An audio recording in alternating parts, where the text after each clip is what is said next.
Folks, welcome to Drinks, Jokes, and Storytelling. I'm your host, Mark Riccadonna, and with me, as always, Richie Byrne. Richie. It's great to see you, buddy. How you doing? I feel like I know we have done the show in the last week, but I feel like it's been longer, don't you? Well, it's because we did that 24-hour marathon. Maybe that marathon. And dude, my brain's still fried from the marathon. Yeah, me too. I know. I really, it was funny because we finished at 6:30 on Friday night. Yeah. I crashed. And then Saturday I got up, I did some things. I was supposed to go out with some friends and I was like, yeah, I got to cancel. I'm still, I think I was more tired from that than we did the 4-day. 4-day. Yeah. Same here. I still haven't recovered. Last night I had a live show in front of a live audience with our boy Justin Gonzalez with us. That's great. And I honest to God, before the show, I started thinking about my act, and I was going, do I have a joke about? I couldn't remember anything.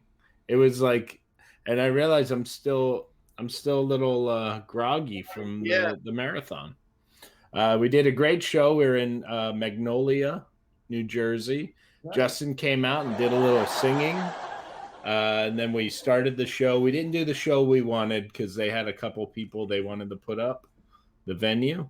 So instead of Tom and I just taking the stage, they had a host and then a spot. And then Danny Rydell, who's a regular on our channel, she came in, did a guest spot. It was wonderful. We had Vicky Plummer in the audience. We had Jason Pollock was in the house. Oh, was he really? Oh, and in typical Jason fashion, his mask was Groucho. Oh, really? His mask had Groucho on it. So it was like he pulled it up and it was like, you should just keep it that way. But, how are you doing? What's anything exciting? May 7th, I'm doing a show for Cisco down in Phoenixville. Yeah, that's right. I mean, I was going to talk about, part of me thinks I should get a hotel and maybe like all of us should go to dinner the next day or like lunch or something, like all the guys from the channel.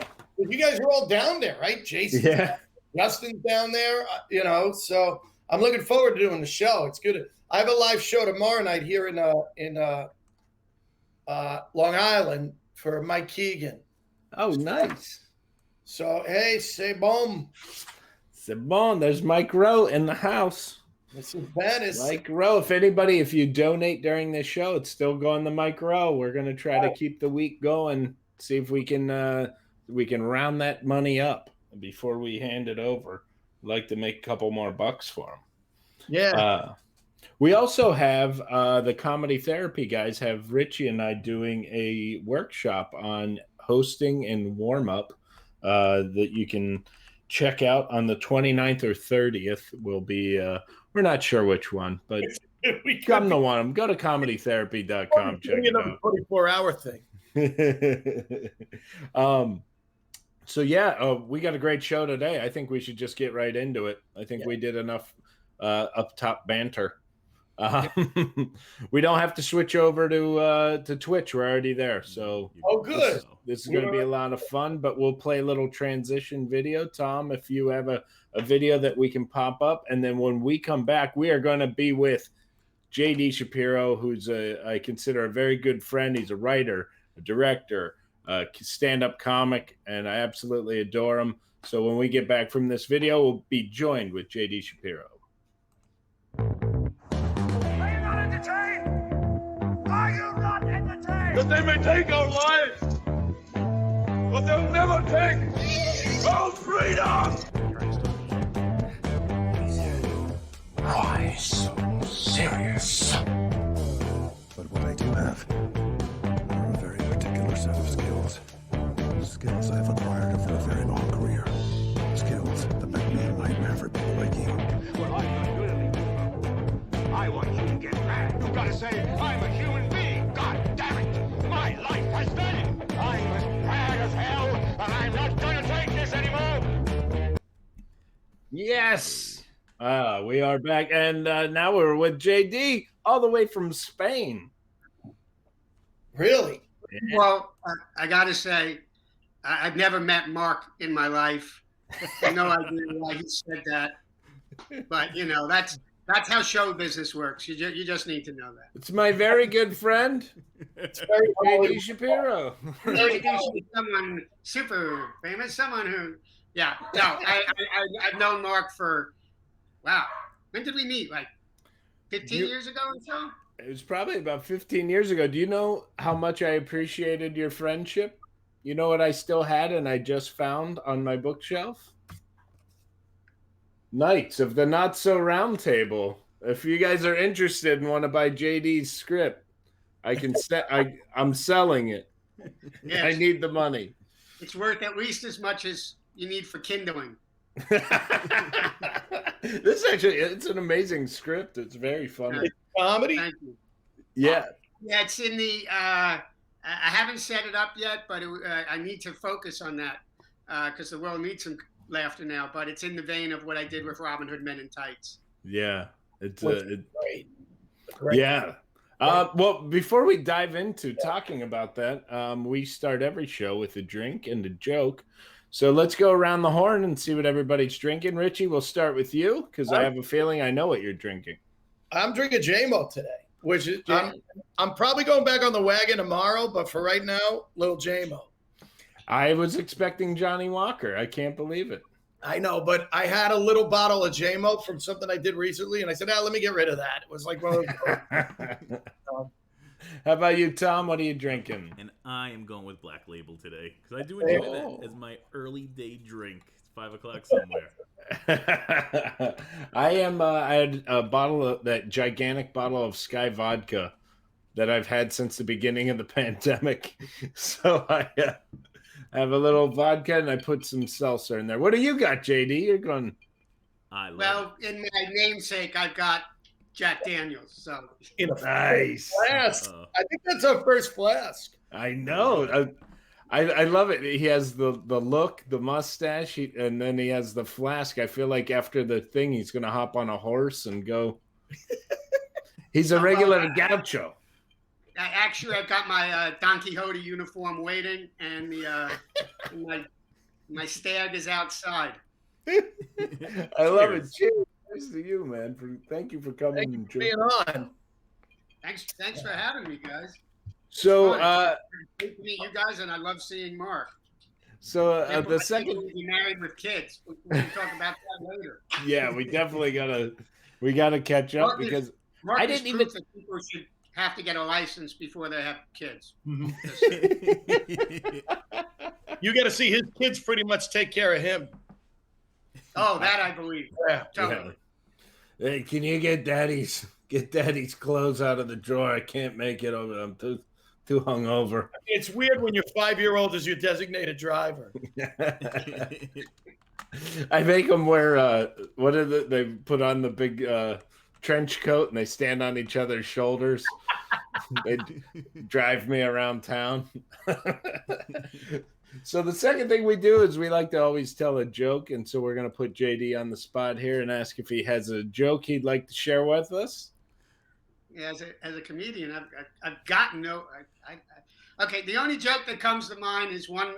I had a friend who went to my cousin went to Harvard, and they used to joke about Yale. And the joke is, I went to visit my Harvard guy went to visit the Yale library, and he was very impressed because they had one book in the entire library, but it hadn't been colored in yet. I love it. I love it. Richie, did you have one? Richie always has one. No, I was going to tell one I've told before, just because Mark's JD's been in film, and my favorite is the director and the producer are having lunch. And the producer says to the director, "What'd you think of that girl I sent over for the screen test yesterday?" And the director goes, "Oh, she was ugly. She was crass. She was grossly overweight. She was so classless." The producer goes, "Hey, that's my daughter." The director goes, "Let me finish."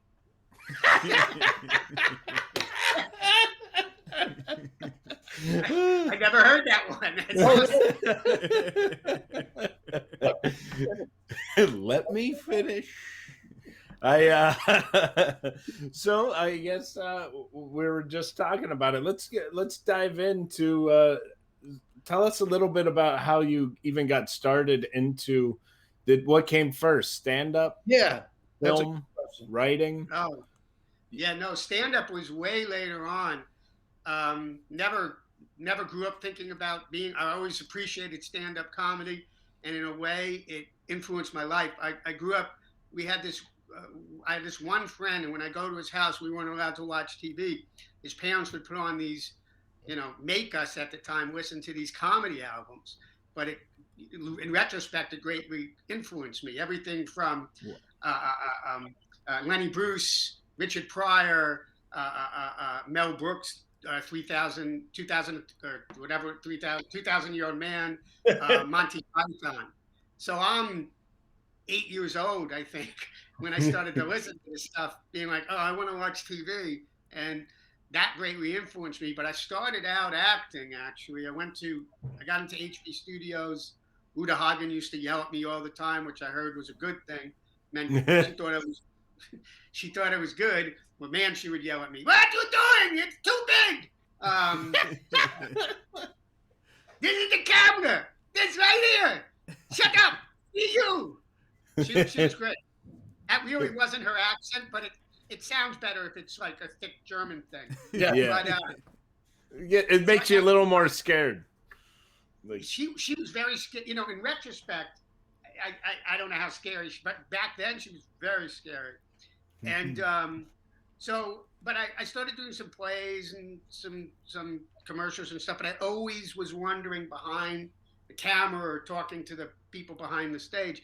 And I realized quickly I got more interested in what was going on behind the scenes.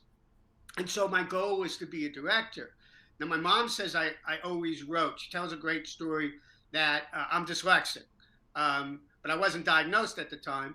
And she said she went to my teacher, Mrs. Green, who is one of those rare teachers who understood things, because what my mom, I'd write these papers and every other word was circled in red as a mistake, but I'd get A's or A pluses.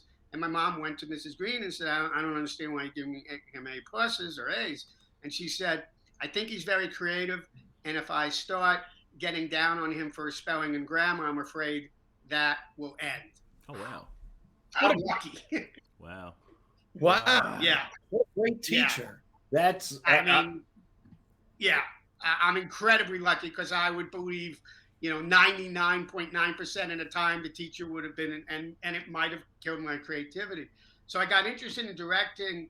I went out to LA. I knew the best way to get into directing was writing. So originally it was ends to a mean.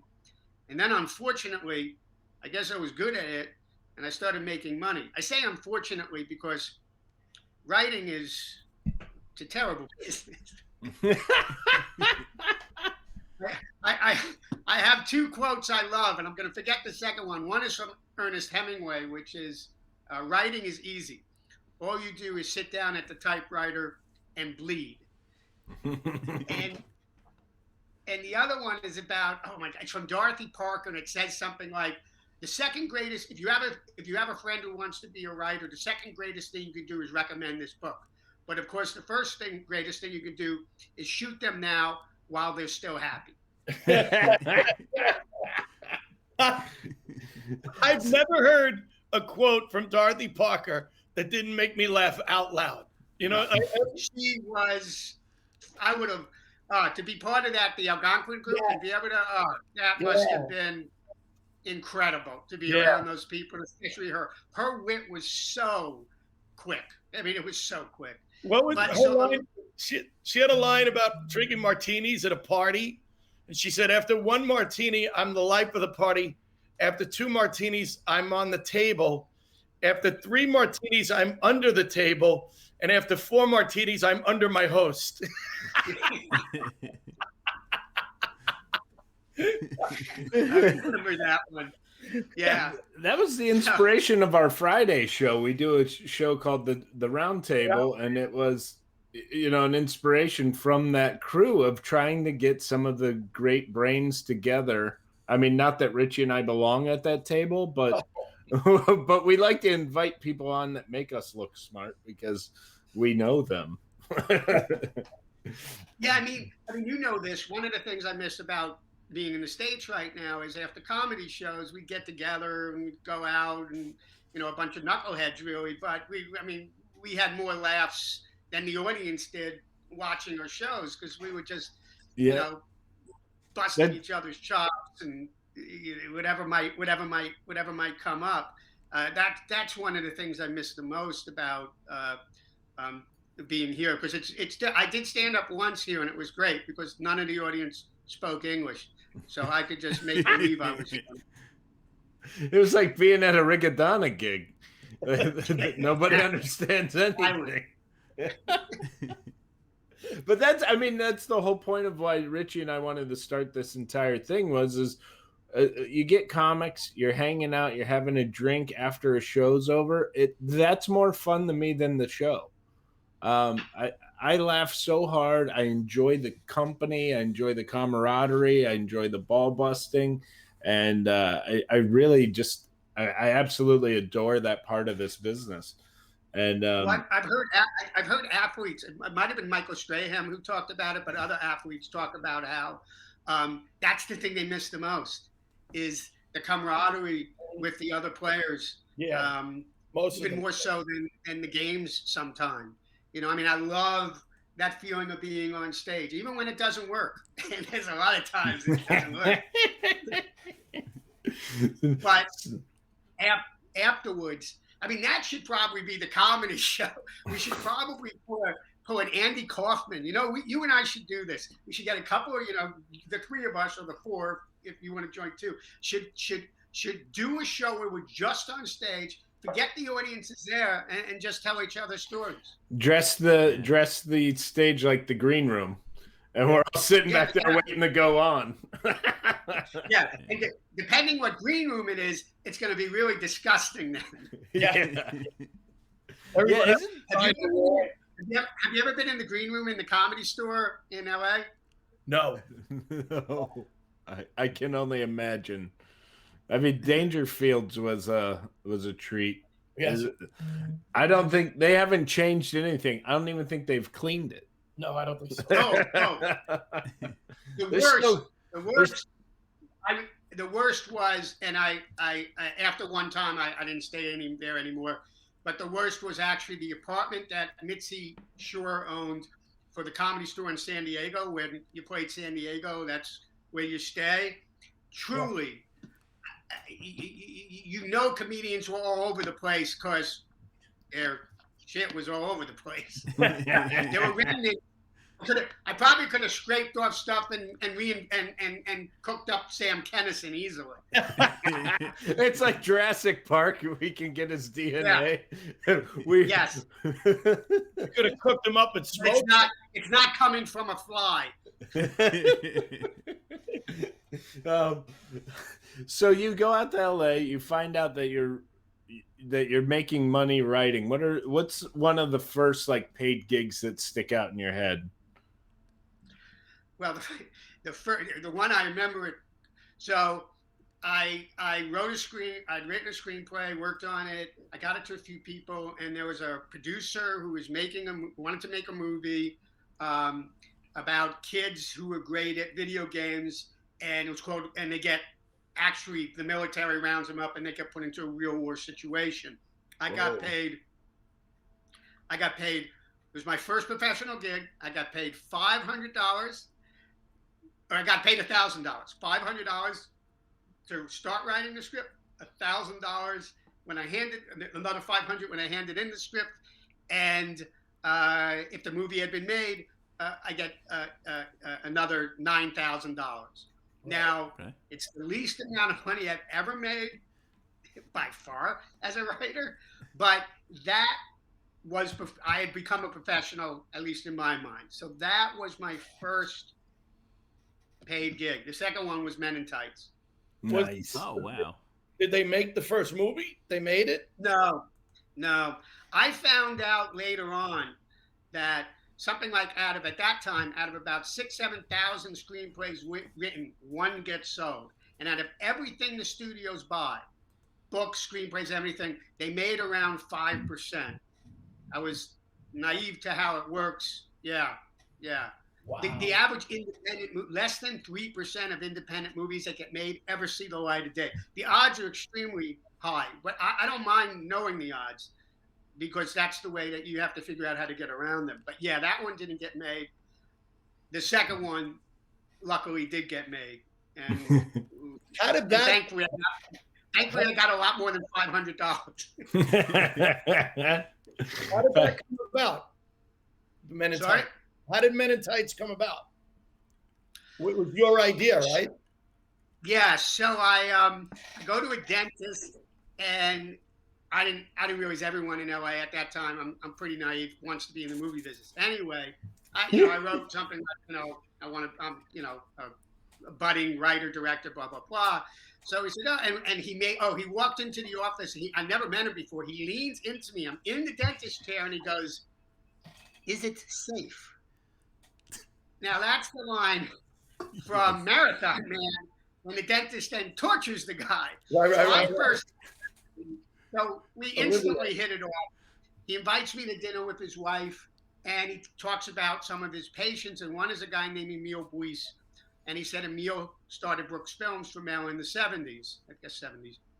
So automatically in my mind, not knowing any better, and people I told were like, okay, yeah, you're fucking crazy. I'm like, okay, I'm going to come up with an idea. I'm going to write a script. I'm going to get it to Mel Brooks. It's going to be made. This is before I know they only make 5% of the movies.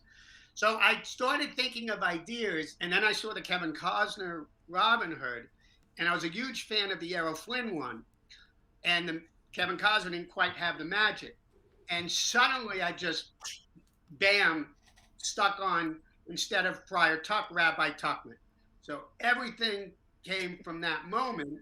So I go to Evan's office. I'm like, I got the idea. I tell it to him. He laughs. He loves it. Great. I'll get it to Emil. So I go and I write the script, thinking already, I wrote it as if Mel was directing it and playing Rabbi Tuckman. So I wrote the script pretty quickly. I wrote it in about 2 weeks, a little over 2 weeks. Wow. I gave it to, yeah, I just, when the idea, like, I could feel the idea, just everything came pouring out. And I gave it to Evan. He corrected my spelling and grammar because of my dyslexia. There's a mistake every other word. I've actually been to meetings where someone's reading my script and, oh, that's funny. I go, what? And they go, no, the way you spelled this. I'm like, oh, great. But, this is why I love JD so much. This is where I want the laughs. So anyway, so Emil, so then I got this, Evan gives a script to Emil.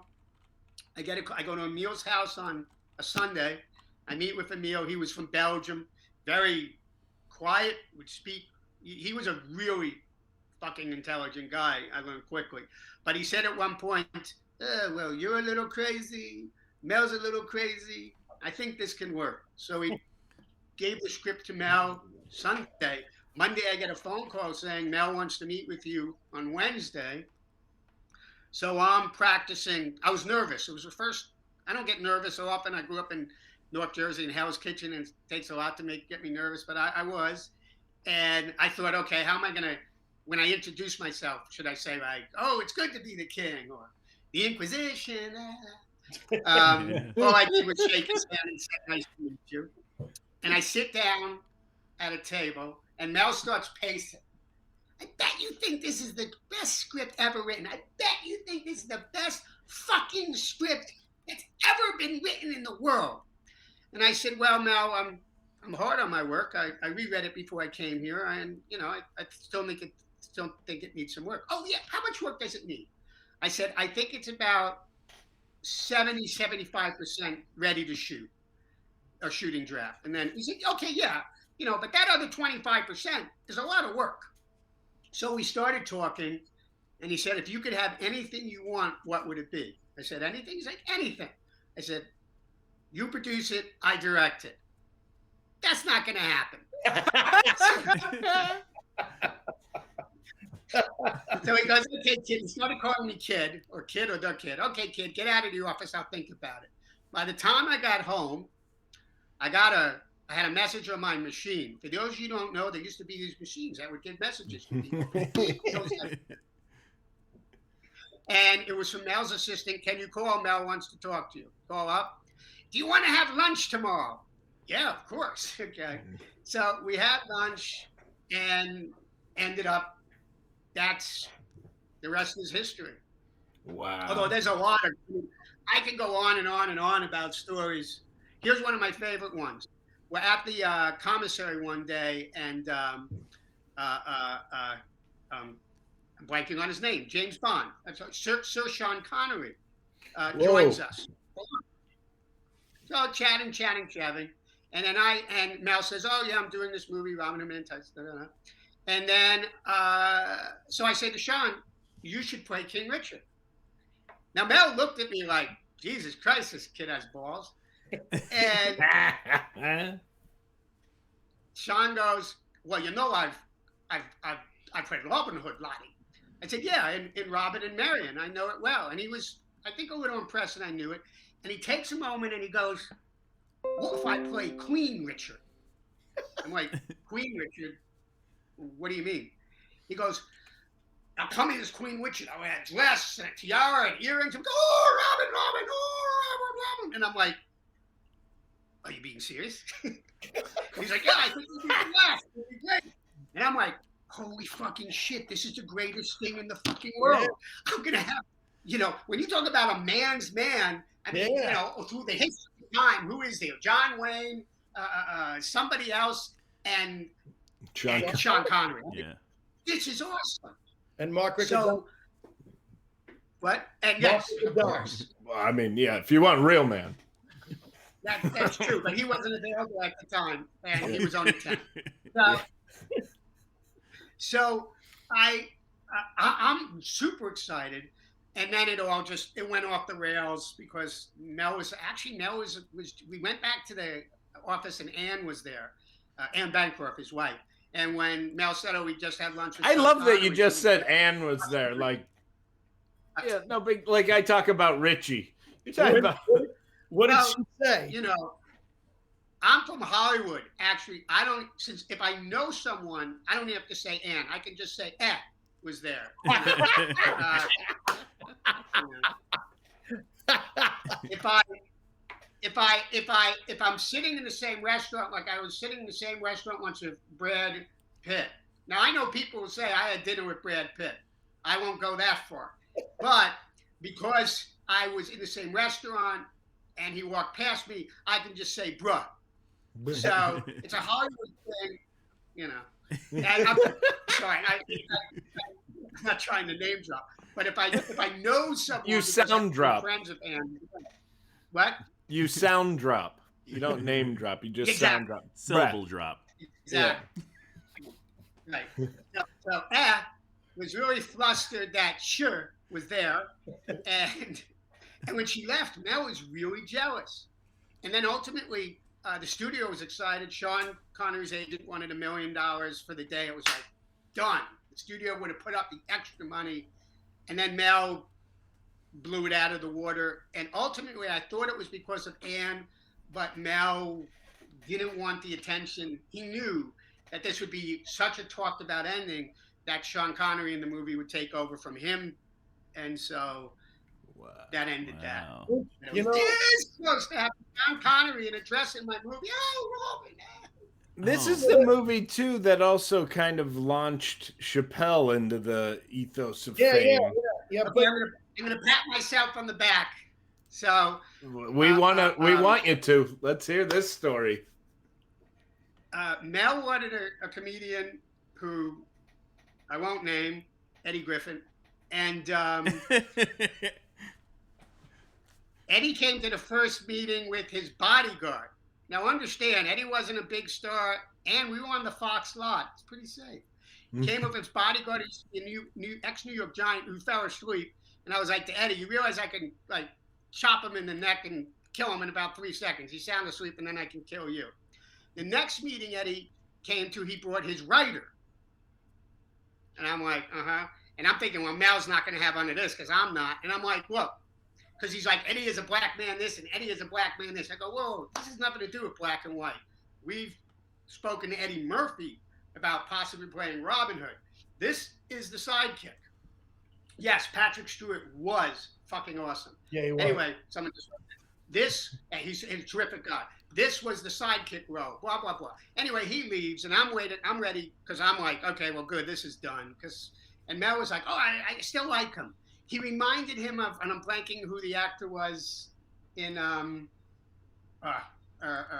he reminded him of the actor from Blazing Saddles for some reason. Cleavon Little? Yeah. Really? So I was not happy. So I was very lucky. I was, usually as a writer, people know you sell a script and then they're like, thank you, get the fuck out. And if you can, please don't even come to the premiere. But,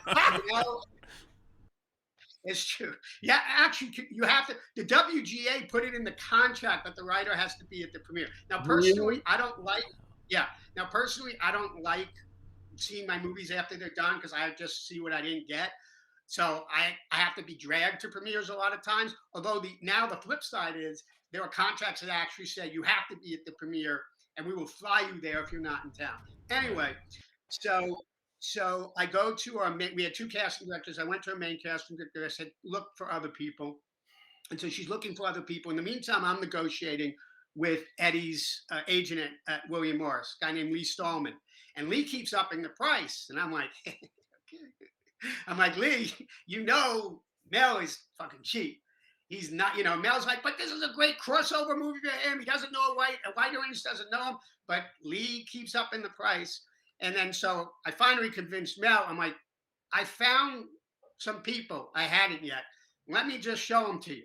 All right, fine. And we set the date. I set the date for a couple of days later. So I'm looking through all these tapes, and Dave Chappelle just fucking jumped out at me. I mean, you guys know this as a comedian. It was real. It was honest. It was raw. It was brilliant. And I'm like, I'm watching him, and I know my instincts are pretty good. I'm like, he can act. So I had Lindsay Shagg, our casting director, put together a reel of 5 people. First one, okay. Second one, really bad. Third one, yeah. Fourth one is Dave, and the 5th one is bad. On purpose. So sit down with Mel. Because there's some other people I liked, but no, this was the guy I wanted. Sit down with Mel. I just felt it. I mean, it was honest. It was so honest. It wasn't the funniest comedian I'd seen at that point, but I didn't care. It was honest. It was real. It was, So we sit down with Mel, play the thing, and he's like, go back to that number 3. I'm like, number 3 or 4? Oh yeah, this guy. And it was Dave. And he really, he seems pretty good. He seems pretty good. And then Dave got the part. And the first time I met Dave, I walked into the set and Dave comes up to me, oh man. He gives you a big hug. He goes, I heard you're the one who, someone told him, you're the one that fought for me to get this part. Should I blow you or something? What should I do? Wow. I said yes, of course, and it was a nice blowjob. I mean, you're not crazy. No, of course not. Who's going to turn down a blowjob from anyone? So the movie comes out, everything's going good, and when did you decide stand up? Okay, so hanging out with Mel, we would joke back and forth a lot, and then Dave and other people. So what happened? I'm dyslexic, as I mentioned. I had this tremendous fear of public speaking. I made an independent movie called We Married Margot, and it's a comedy. And I got into a lot of really big festivals. And that was shot different than any movie at that time. I mean, I think there might have been stuff now that come across, but you shot, and I remember because you gave me the DVD when we were hanging out, and you said, I want you to watch this, and I watched it, and I put myself, because that was what, like it would have been 2000, and I watched it and said, I've never seen anything like this, because I graduated 99, so anything before high school, I've never seen anything shot like this. It was very almost mockumentary slash, but it was still a movie. It was still, there were acting, and it was really intelligently done. I loved it. Thank you. I have to say, at times the crew thought I was insane because I would literally cut in the middle of a sentence and go, that it's going to be picked up in the next scene, because it had three styles to it. It had the documentary style, the typical film style, and then it had a cartoon style. I grew up very influenced by Looney Tunes. Bugs Bunny is my only hero, and I have people I admire, but Bugs is it. Is that why you're right outside of Seville, Spain? Because you want to be the rabbit of Seville? I still haven't been. I'm gonna sing the opera of Seville the way Bugs Bunny did, of course. I'm gonna get the hat. But so between Bugs Bunny, Kurt Vonnegut Jr., because he had doodles in his books, so I would read his books. All the albums I talked about, Woody Allen. You can certainly see the influences of Woody Allen. You can see the influence of Truffaut. You can definitely see the influences of Charlie Chaplin. So it just and the way my mind works is if you can't tell, it skips all over the place. So I had to introduce the movie, and I had to do it in a funny way. So I was forced to talk in front of audiences. Then when I was at Aspen I was asked to be my publicist talked them into being the presenter for the first ever Women in Film Awards by telling them that a large majority of my key people were women. That was true. And he told them I'd been doing stand-up for years. A complete lie. I'd never done stand-up in my life. So now I'm the MC. I'm scared shitless. We're driving there. They think there's going to be around 50 people because there's supposed to be a snowstorm and whatever. I'm like, I don't pray, but I'm praying that we get lost and we don't make it there.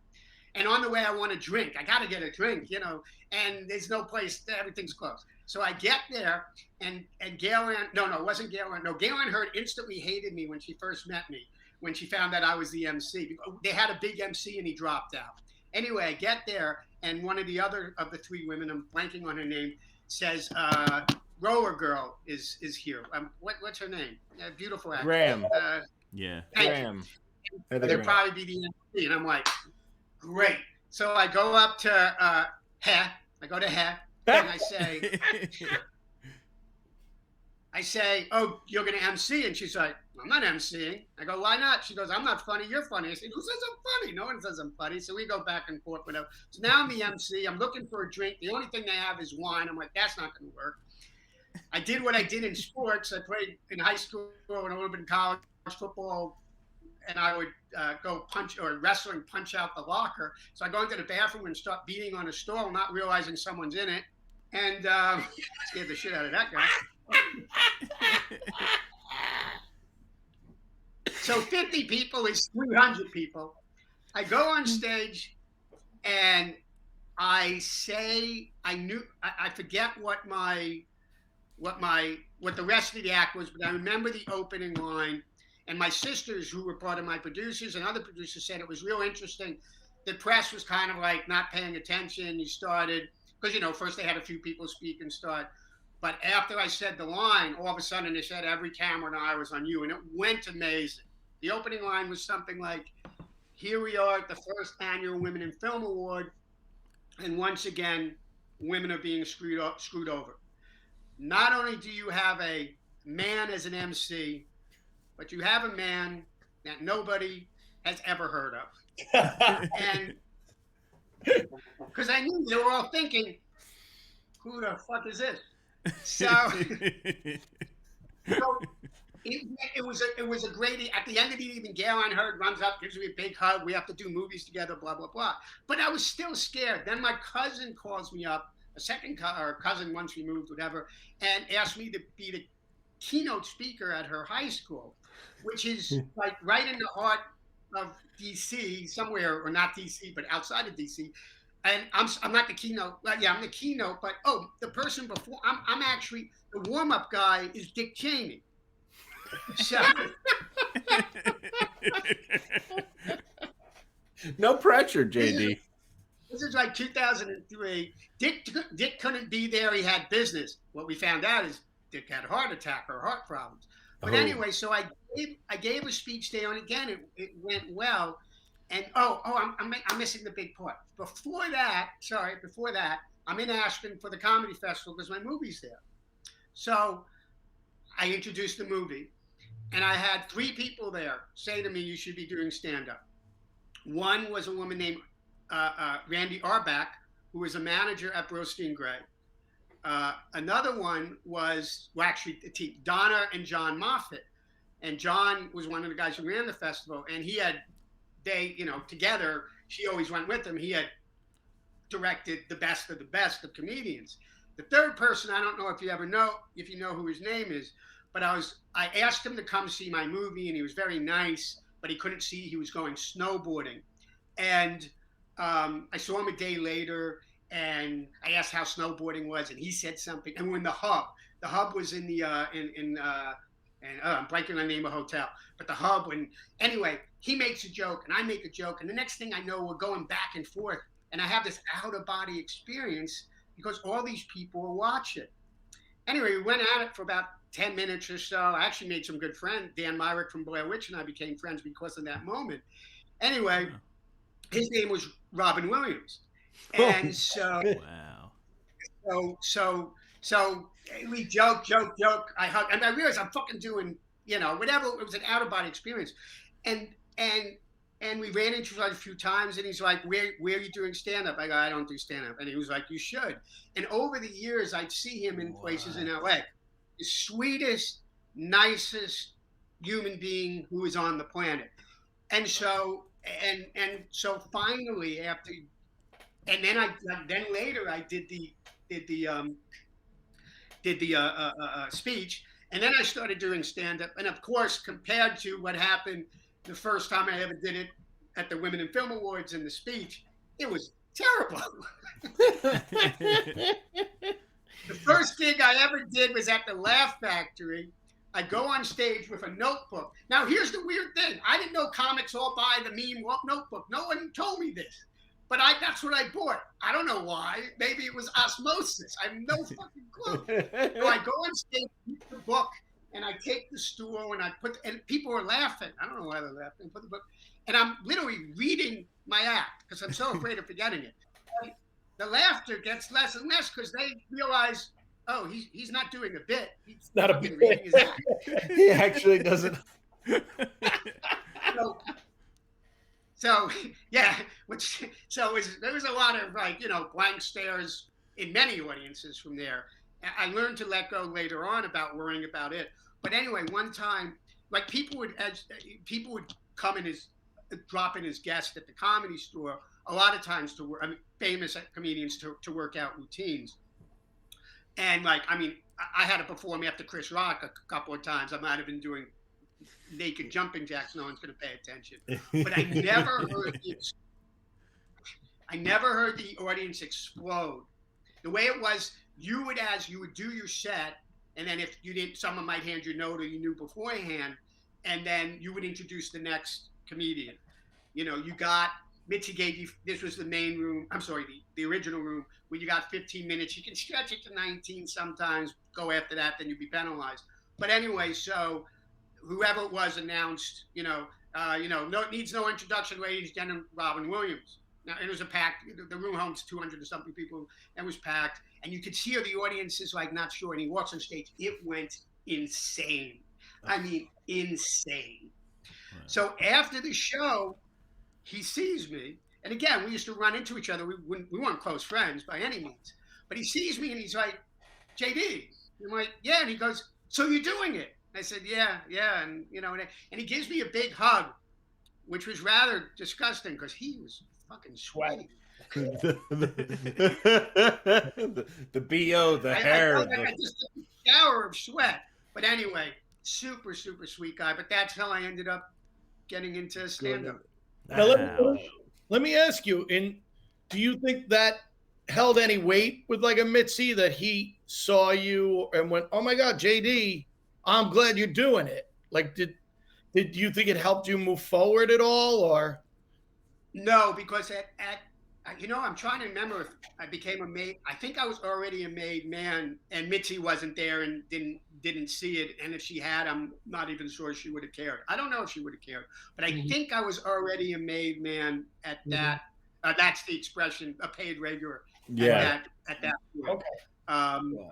Yeah, no, Mitzi was none of it. Like, I kept it secret that I was a writer. She had no idea. Wow. And she didn't know that that I'd only been doing stand up for a little over a year. She thought I'd been doing it for 10. So what happened?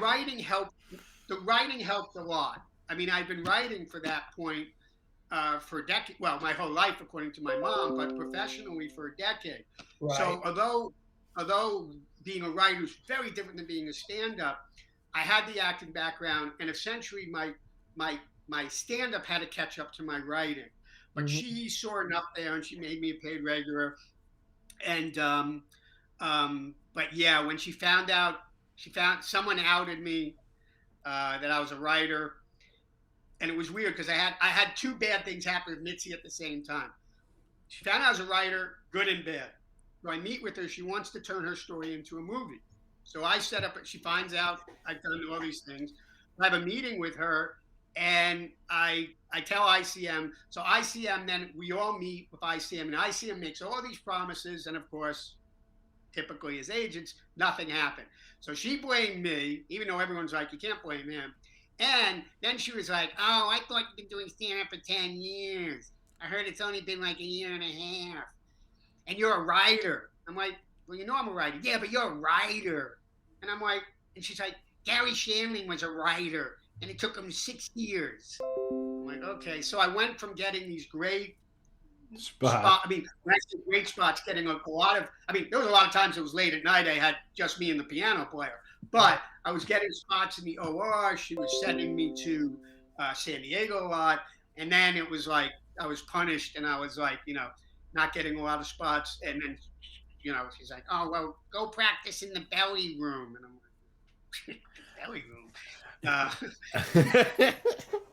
It's funny because when you came to New York and we were hanging out regularly, I think it was one night after the show, like, you were getting up at Stand Up New York and doing your spots, and then we'd go to Barcelona bar. Funny enough, you're in Spain now, and you lived above the Barcelona bar. And we'd be sitting at the Barcelona bar, and you were like, "Yeah, I've only been doing it like 5 years." I'm like, "Bullshit. It's bullshit. How is he so good at 5 years?" Well, I still think I have a lot to learn, and but the writing helped. It wasn't like I just got on stage and was like, "Hey," it was a decade of, it was my whole life of writing, a decade of professional writing, and really two things. Again, being greatly influenced when I was a little kid, listening to all these albums, and when I decided to do something like to study up on it. Now, I don't read how-to books for the most part because those don't work for me. But I read the stories about just comedians talking, and Woody Allen has this great interview he did in I guess it was the 60s, just talking about comedy and stuff. So that I had gotten my hands on, and other comedians, listening to him. I think it helped to be around. When I was with Mel, I'd meet a lot of other comedians. Jim Carrey, we almost got to do. I liked him when we met him. Mel didn't think he was a big screen actor. I think that was good for Jim because he did. Then he did Pet Detective, which was to me a much better movie and highlighted him more. But I think that through those experiences, it really helped. It wasn't. But again, in the beginning, oh my God, it was terrible. I mean, you have to. You realize that you really are passionate about it when you completely bomb, and you get off the stage and you want to do two things. Secondly, you want to go kill yourself, but mostly you want to run back up on stage and do it again to try and get it right. I remember meeting a guy who once said to me, he liked my act. We were talking. He said, I did stand up for a few months, but it wasn't just for me. And I thought, lucky son of a bitch. Why didn't I feel like that? Why couldn't it be like bowling? Okay, do it once in a while. Who cares? Yeah, it's like, fuck, he's lucky. Yeah.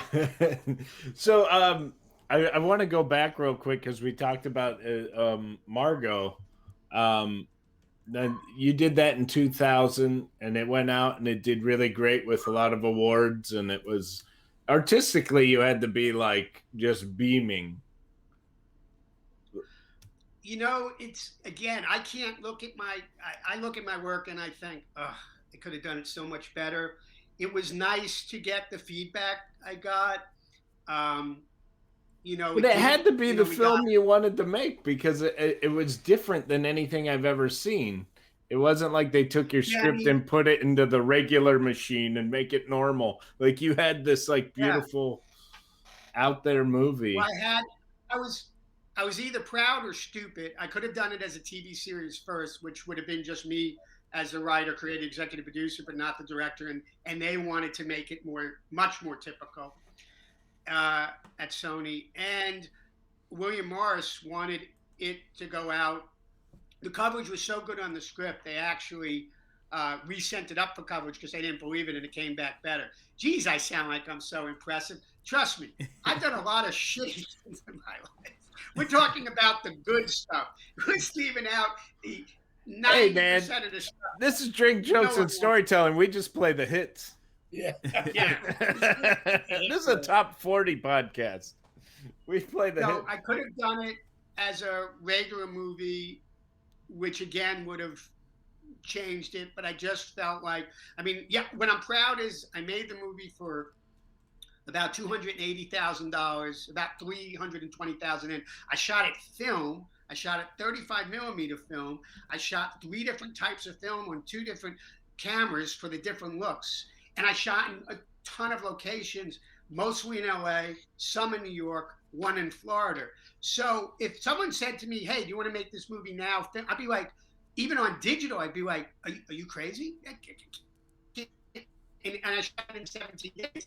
And then I shot another 3 days after I did my first round of editing. I'm like, that's insane. So I didn't know it. A lot of my life is not knowing better. I didn't know better that like the chances of Mel Brooks even reading my script was slim to none. I didn't know better that there was no way for this budget I should do this movie. I'm presently in Spain not knowing better and have interest in a movie that like no one Spanish would dare to make, a satire on Planko. So it's 2000. You make the movie you want to make, but you also made a movie you didn't want to make. Oh yeah. Can you tell us about your journey to the Razzy? Yeah, well, how much time do we have? That's a long. I'm trying to condense it. How much time do we have? We could go another 10, I think. Yeah, you go a little over. 10. Oh, geez. Okay, quickly. I wrote a script. John Travolta loved it. That's when he signed on to play the good guy. He wasn't playing the bad guy. He was playing Johnny Goodboy Tyler. He called it, when we met, which sounds insane, he called it the Schindler's List of sci-fis. That sounds crazy. Wow. But anyone who would read, but he didn't know this. I'd actually been watching Nazi documentaries to incorporate that feeling into the movie. If anyone wants to read my original script, I'd be more than happy to send it to him. You can contact I actually do. Okay. Yeah, I read and I saw the one with the markups. Yeah, if you want to read it, you can email my assistant Maggie at jdsasst@mac.com. Or you can go on my website, jdshapiro.com, and you can find the email address. And I'll send you the script. I'll send you the original Robin Hood Men in Tights, too, that I wrote, my spec script, if you want. I would love my wife would die for that. She loves loves the movie. Yeah. Yeah, okay, yeah. Just email me. I'll send you those. It's fun to compare that to the shoot. Most of it's there. I won't go into why Mel got a writing credit on that.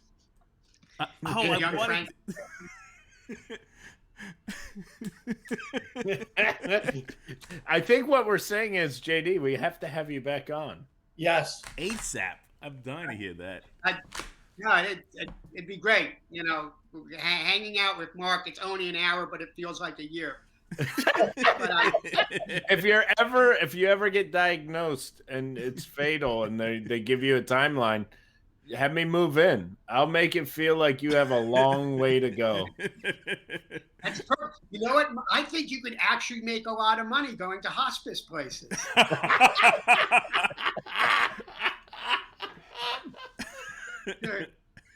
It's a new business we just all created, so we each own 25%. Deal. Now we'll give Mark, you got to go, so you get 50%. We'll split the other 50%. Yeah, And well, as long as I get travel and meals.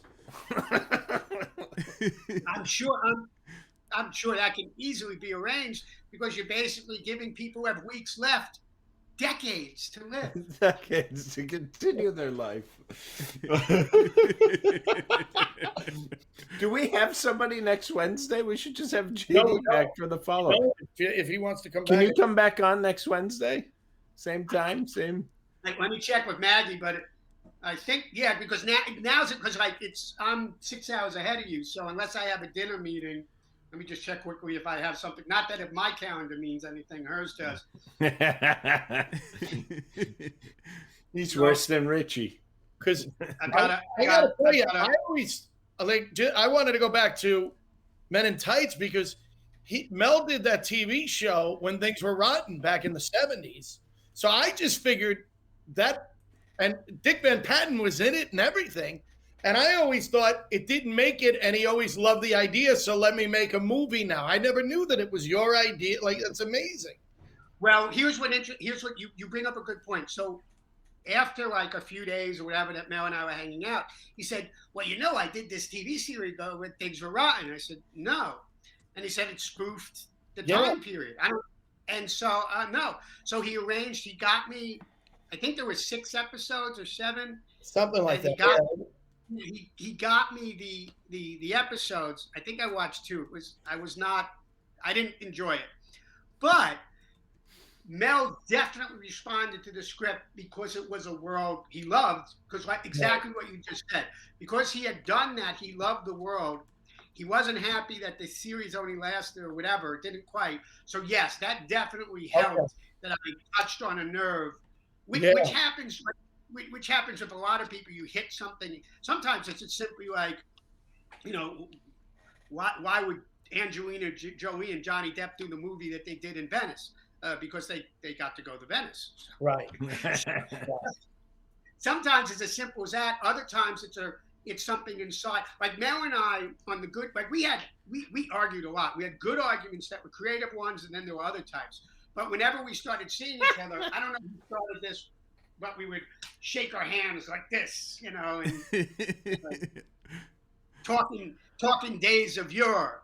Oh, I'm gonna go get me a stout. You want some? Oh, wait. Oh, I'll save this story. Remind me the medieval times story. Medieval times. I'm writing it down right now. Yeah, but so we would do this, and we would, let's go get some mutton, and crazy stuff like that. Oh, well, you know what? If you are coming on next week, I think we save the teaser is you're going to tell us the medieval time stories, and then we're going to go into Battlefield Earth and move into... Yeah, wait. I've actually seen the movie. Neither have I. Huh? I have not seen the entire movie. No, I have. I have seen. I've actually seen it. And I remember, and I actually stayed with it. It became like a goal to get through that movie. Like I was literally like hitting pause. I watched it on TV and I was hitting pause going, I can finish this. I have to finish. Like that's how much I was hating the movie. I'll tell you stories about, I can go into a bunch of stories about Battlefield Earth, but I actually, I wasn't available I was doing another movie, so I wasn't, they have to show the movie to the writer, and I wasn't available, and I didn't care because I'd read the shooting script then. That's a whole nother story. So during the premiere, I left at one point. I was outside for 20 minutes smoking, and I don't smoke. And so I have never seen the entire movie, and I'm not going to even try. But I can tell You're a lucky man. Yeah, I can tell more stories about my conversations with Yuri Samaha over it and what Scientology tried to do and things like that. Next time we speak. Wait, I want to sort of make a quick. I'm going to make a quick plug because if I don't, my agent will. 100%. Oh, yeah. So I'm actually I'm going to do the Edinburgh Festival this year. Yeah. Cool. Yeah, I'm very lucky. The producers I have are really important producers. They are, if it goes live, it went from a 10% chance to 50% chance to 5% chance. Now they think it will go live. So it's in. Have you guys ever been there or done the festival? No, I know of it. No. So it's supposed to be an amazing experience. Anyway, the name of the show, the poster is a picture of me next to a picture of me, of course, and the name of the show is I'm with Stupid. I love it. Well, so JD, we're gonna have you come on next week, and we'll continue from 2000 on. Yeah, we'll continue the stories. This album flew, bro. I know. Flew. I'm so bummed it's already 4, but we're gonna close out. But JD, don't exit out because we'll chat after. Okay, and guys, if I'm good, it's only because you guys are good, and you know it. You know what it's like to be on the other side. So thank you for making this really enjoyable for me. I really appreciate it. Awesome. You're amazing. We appreciate you. So, folks, stick around. Hit the refresh button. Night Meds is on right after us. Yeah. And, folks, that's Drinks, Jokes, and Storytelling. Bye-bye.